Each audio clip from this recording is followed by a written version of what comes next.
This is the first day I really feel winter coming on. But I guess the good thing is that when it's really cold outside, it feels even cozier inside. I'm making all cozy French food. Pork belly with lentils, a hearty winter dish with deep savory flavors, baked apples stuffed with dried fruit and nuts and dribbled with caramel sauce, a peppery tangle of gingered watercress with garlic and tomato, and savory French toast, a comforting snack with herbes de Provence. This is French food to warm you up, no matter how nasty it gets outside.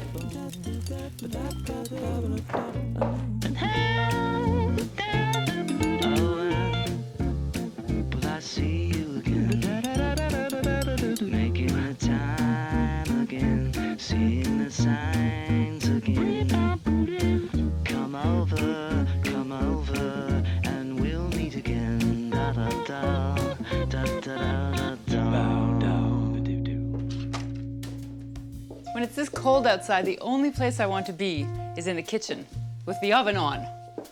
Hi! I'm making pork belly because even the very word belly is cozy. And it's delicious when you slowly cook it, very tender in the mouth. So you start with scoring the fat. And you can do quite wide cuts, say 1.5 inches. It's a big piece of meat. Now, I'm going to make a little bed for the belly with some carrots and onions.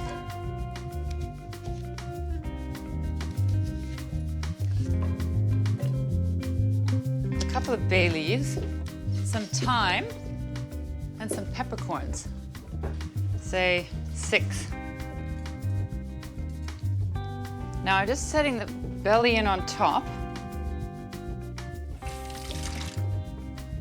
Get the salt.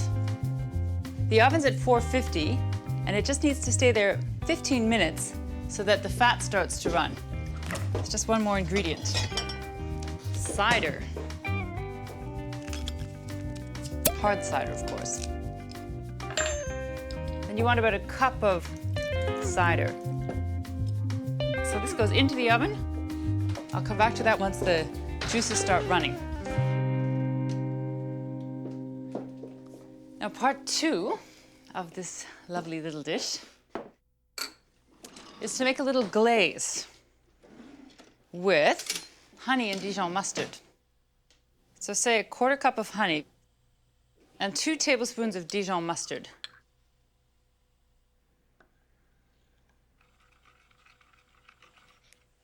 Once the fat has started to loosen up a little bit, you turn the oven down to a gentle heat, 325, and then you pour over this yummy glaze.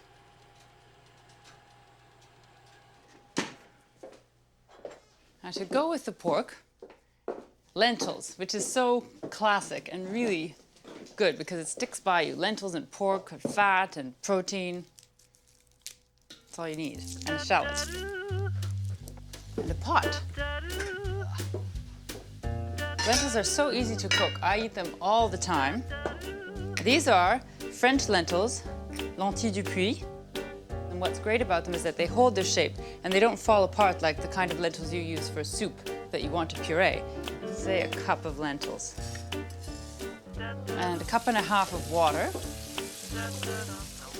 Actually, they can always use a rinse first.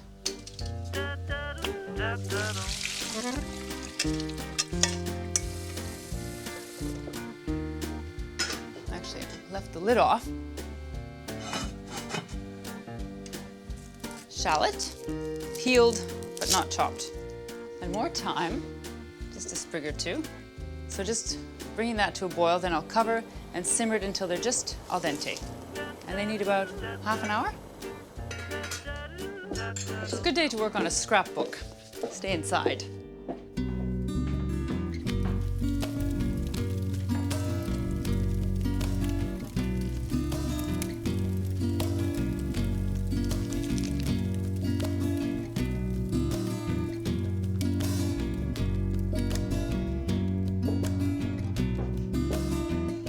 Good inspiration in those. Now, this should be ready.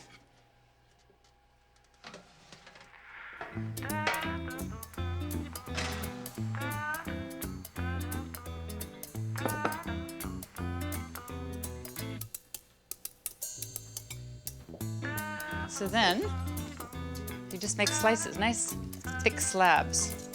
So you get the texture of soft, fat, tender meat, and a crunchy top. Nice steamy lentils. I'm just going to pull out the herbs.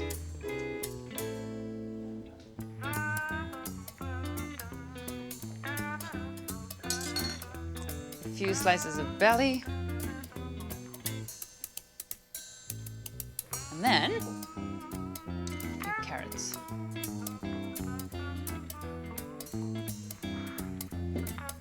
You can put a little tuft of lamb's lettuce with it if you liked. You won't be hungry for a week after this. It's good because it's got that vinegar and honey, sort of sweet, sour, and all those textures in the meat. Great winter food for a cozy day. Another inherently cozy thing is baked apples with caramel sauce. Perfect dessert.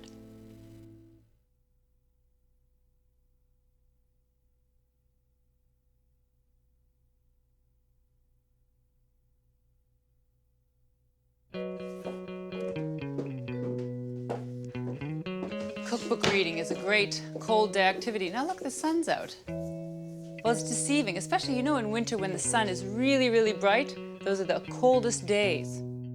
For a cozy dessert, I thought I'd make baked apples. The kind of food your mother made when you were 5 and you never get sick of.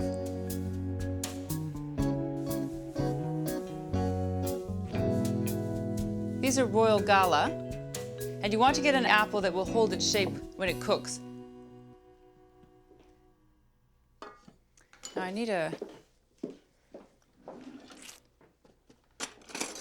little gadget, but a useful one. It's an apple corer. So you leave the peel on because that's what holds the apple together in the oven. Normally I'm not a gadget girl, but these are extremely useful. Just taking a little sliver off the bottom, just so that they sit nicely.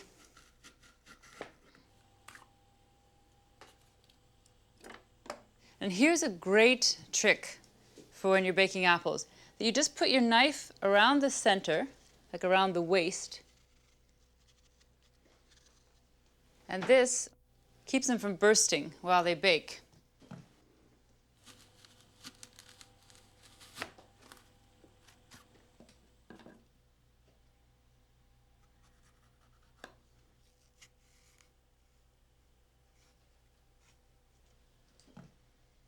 Now, there are all kinds of things you can stuff in a baked apple. You could put granola, but that's a little too healthy. You could put minced meat. You could put sugar and raisins. But I like figs. I really love their stickiness and density. Chop them quite a fine dice because they have to get in that apple center. And then I have toasted almonds, just roughly chopped. So I just layer the fruit and nuts in the center.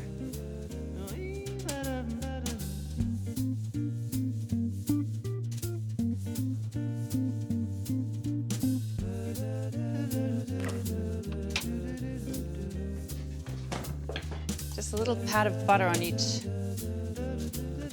one.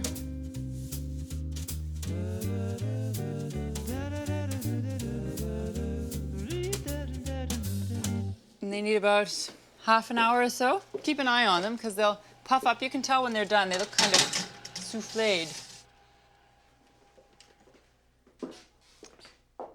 And what's good with those is a little sauce, a little caramel sauce. Just a cup of sugar, which you melt, and then you just finish it with butter and cream.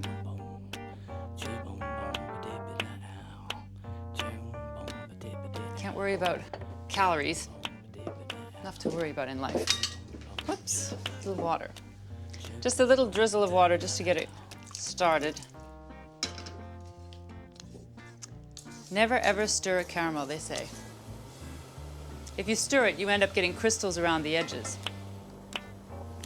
So what?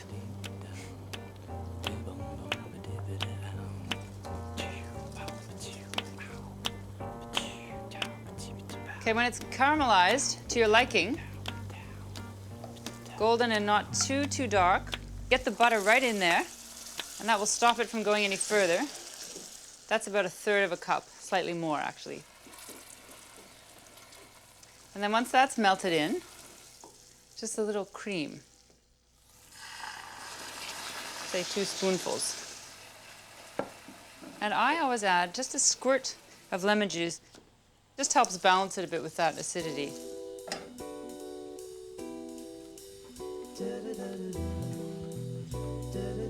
Now I want more cream. Just a little whipped cream is always good. Just a spoonful of sugar.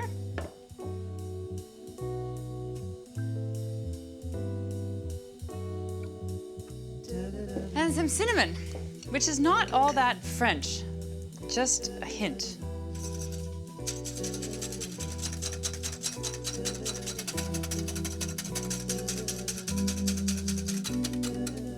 Okay, apples. Out you come. And an apple scent filled the air.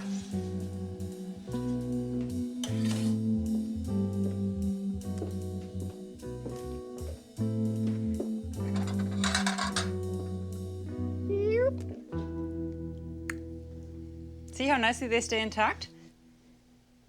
Look.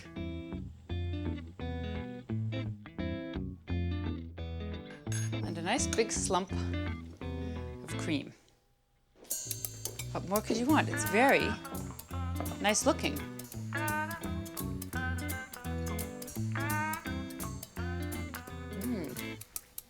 It's got everything. Chewiness, sweetness, fruitiness, heavenly. Next, I'm making a cozy vegetable dish, watercress cooked with ginger.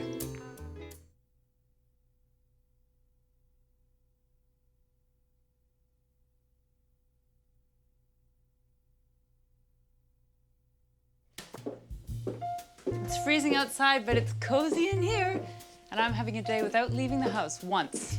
Next, something that's a great side dish. It's watercress cooked. Watercress, it's all washed. Just comes in bunches like this. So I'm using 2 bunches. And it also has in it ginger. So I'm just going to prep everything first before I get the pan going. So I'm chopping the garlic, not mashing it, but it's quite fine. Now this is something that my friend always served with curries. So it's a nice side dish with plainer things than that too, because it's got the zing and zang from the ginger and garlic. So if you have something kind of more mellow like the pork belly, it's really a nice little perky side dish. You could serve it with steak too. It's good with fish, it's good with meat. It's very versatile. You just want about 1 inch of ginger, minced.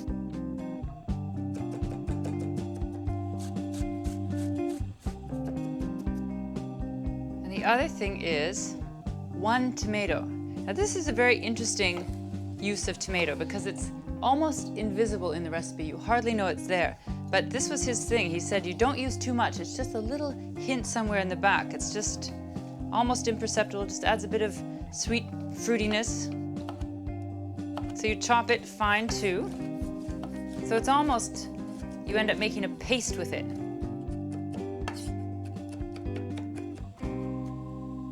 Now his other peculiarity was, turn the thing on, is that he was not a fan of olive oil. He insisted that it took over because it had too strong a taste for him and he liked something much more subtle. So following his fine example, grapeseed oil. I'm just cutting the watercress in half so they don't get those enormous strands in your mouth. Okay, now here's how it goes. As instructed by Dominique. Garlic and ginger. Whoop. So just softening it, you can start to smell it, but don't let it burn. So after that's had a minute, add the tomato.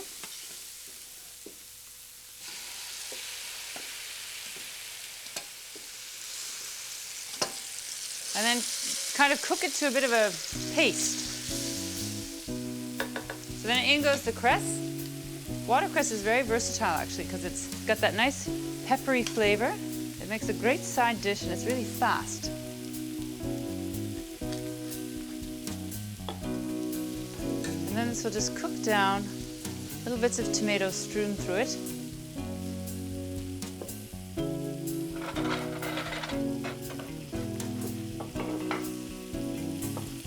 Look at that beautiful green mound.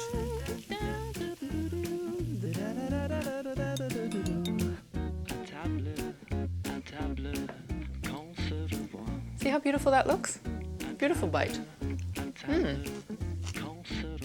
The tomato is just the right amount of sweetness. Fantastic. Are you out wandering around in this freezing weather? Gosh, it's so cold. I can't believe it. Let me take your coat. I know, it's just summer ended a month before I was ready for it. Wow. I've been cooking cozy food. What have you been making? Well, here, try this. You always have something. Oh, that's great. That's brilliant. I love the smell of it. Strandy. Not a lot of pepper. Good, huh? Great. Pretty too. I love the garlic. Let's have something hot. Sure. What do you Want a hot toddy? That'll be really good. Just so you know, hot toddy is rum. Don't worry. Not too much. Woohoo!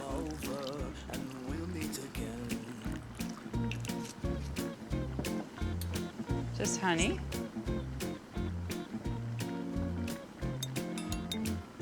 And lemon. This is pretty universal. They make them in France too.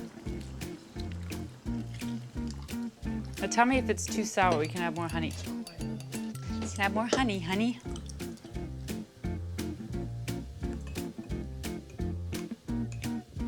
I've just been smelling it. Maybe I can take a taxi home. Yeah, take a taxi. Anywho, to France. I gotta go. Bye. Thank you so much for having me over. Thanks. Thanks Oh, for they- coming. Stay warm. Yeah, will do. Thanks a lot for Okay. the hot drink. That was awesome. Well, next I'm going to make some savory French toast.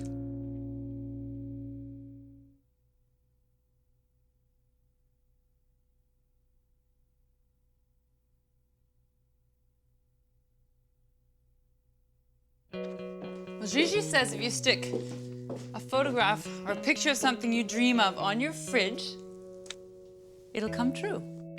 But I don't see what she's talking about with the fridge. Ridiculous. Ridiculous. I think if I have two, I double my chances. There. I was just about to make French toast. French toast, but not sweet. The savory version.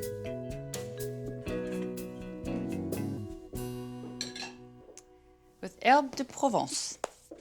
It's very easy. It's not that no one knows how to make it, but sometimes we need reminding of these little itty-bitty recipes.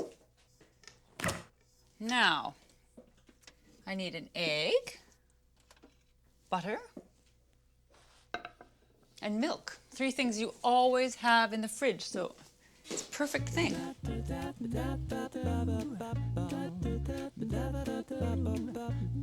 You're actually supposed to use very old baguette. The whole point that soaking in milk revives it.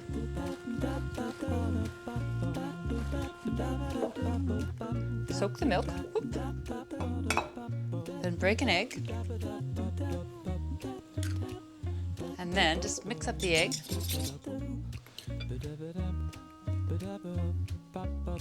And herbe de Provence. Soaking the other side. Season the egg.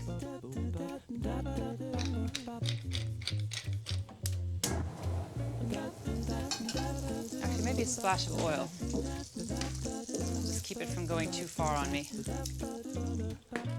Okay, now when the bread is nice and well soaked, coat it in egg and herbe de Provence, and then it goes into the pan.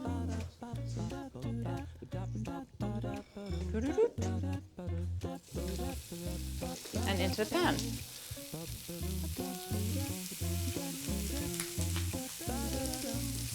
Just fry it until they're nice and crisp on the outside and browned.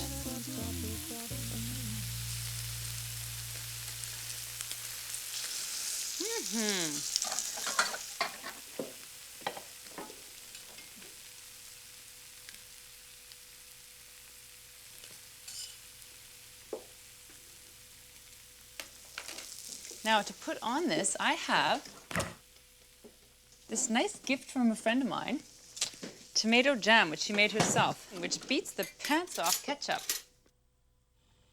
Yummy.